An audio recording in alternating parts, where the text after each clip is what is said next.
I used to love nature. I really did.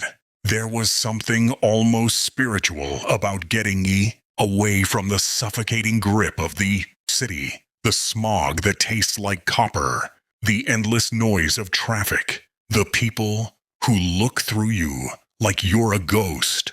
I needed to escape that.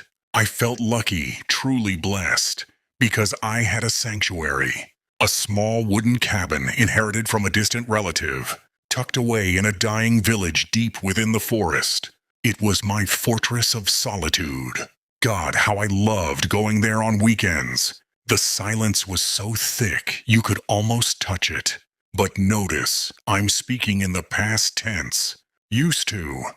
Loved. Why did that change? Why do I now flinch when I hear a branch snap?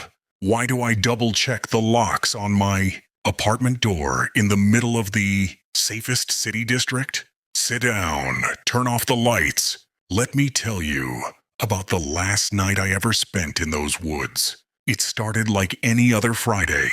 The work week had been brutal.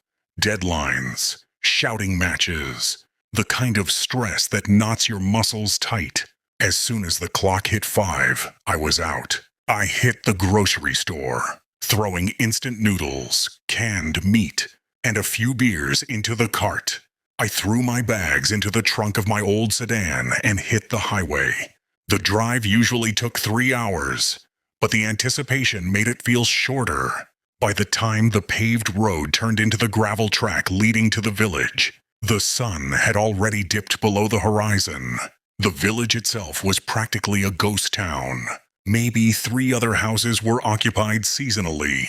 The rest were rotting skeletons of wood and moss. I pulled up to my gate, the headlights cutting through the pitch black. It was quiet. Perfect.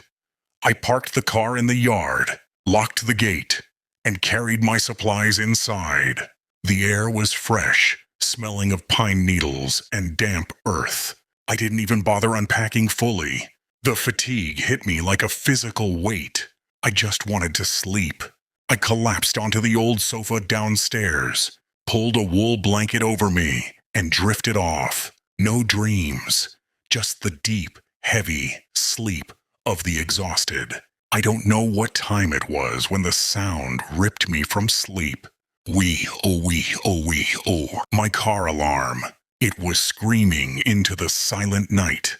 A piercing, electronic shriek that made my heart hammer against my ribs. I sat up, rubbing my face, confusion slowly turning into irritation.